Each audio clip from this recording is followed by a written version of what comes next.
Hello, everyone, and welcome to Vintage CB Radio at its best. I thought I'd do a introduction video to kind of let everyone know what the channel's about, why I created it, and it's about vintage CB radio equipment. A lot of it tube type. We'll do some stuff on the old vintage transistor type radios too, like the Cobra 2000 you see up in the picture up there. First of all, if the words CB or Citizens Band offend you, you're probably in the wrong place, but you're more than welcome to join in. You got to kind of look over me. I'm new to this. If I fumble with words and stagger and stutter, I'm an old man, okay? Give me a break. By the way, I'm 146 shoe shine boy, as I'm known in DX land. If you're ever on channel 12 or 26 and you hear me, that's what I go by in DX. My locals all know me by Chief, originally Cherokee Chief. And I'll give you a little bit of history behind that. I started probably at the ripe age of 14 or 15 years old.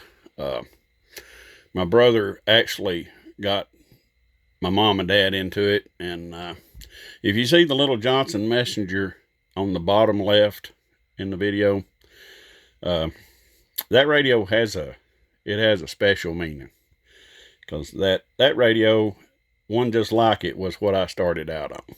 And that radio and a little DNA Maverick 250 taught me a valuable lesson at the young age as a new CBer.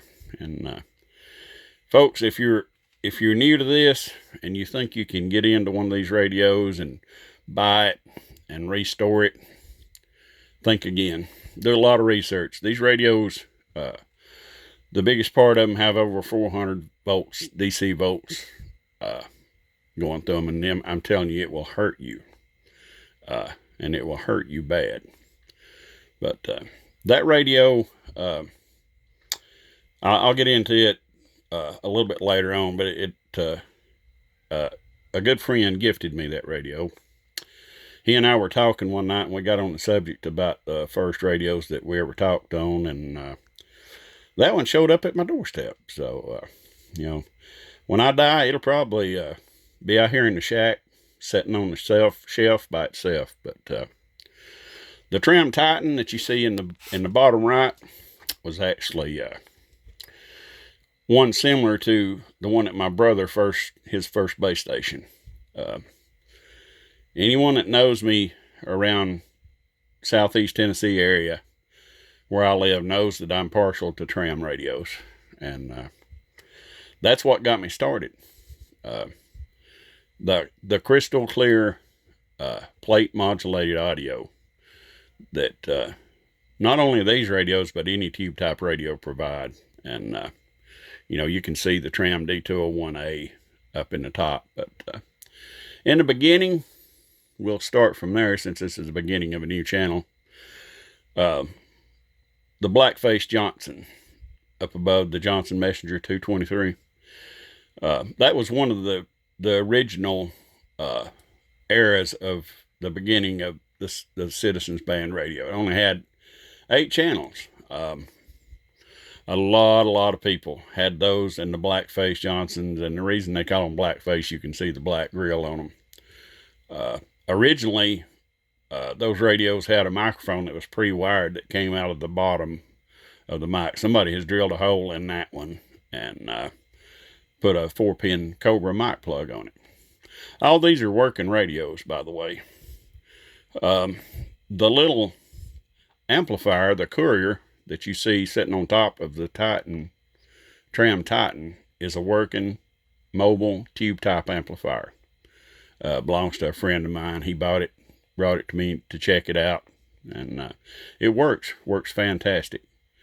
I plan on doing maybe some troubleshooting videos from time to time. I am by no means an expert on these radios. I'm not a radio technician. I just love to fool with them. I love to collect them, and the main reason that I'm making this channel is to keep them alive, because there's there's been a lot of the old timers over the years. They're gone now, and with the growth of CB radio, with all the people getting back in it, somebody needs to keep these old radios going, because the new radios are fine, and I like some of the new radios, but I like these better, and there's a lot of reasons behind that. A lot of it is nostalgia. A lot of it is my roots. I mean, it's been a long time. I'm sure if there's any of the old timers, that is actually a form for a Class C or D license applications for Citizens Band Radio. That was one of the original applications. And I have several things in my possession that I recently acquired. Some old manuals. There's a manual on the old Johnson Messenger, the Whiteface, what they call the Johnson Messenger 2. I have several of these tube type radios that's in my collection. Some that I've bought and brought in, and done some troubleshooting on them and got them going. It's just something in the hobby that I like to do, and again, I like to keep them going. One thing that we plan on doing, and I'll get around to some of this stuff and try not to bore you to death, but probably next Sunday we're going to try to do a live tube radio night in our town, and everybody that night is going to be talking on a 23 channel or a 40 channel or more tube type vintage radio. We've had them before in the past, and there's been some of them that's been on some of the old Yaesu 1011 or 101Es, 101 double E's, which and it's a vintage tube type radio. So that's kind of where we're going with this, and I'd like to spark the interest in some of the newcomers. If you're watching and you're an old radio operator, I'm probably going to bore you to death, because a lot of y'all know more than I do. I've been around these radios for a long time, these old tube type radios. I have several of the trams.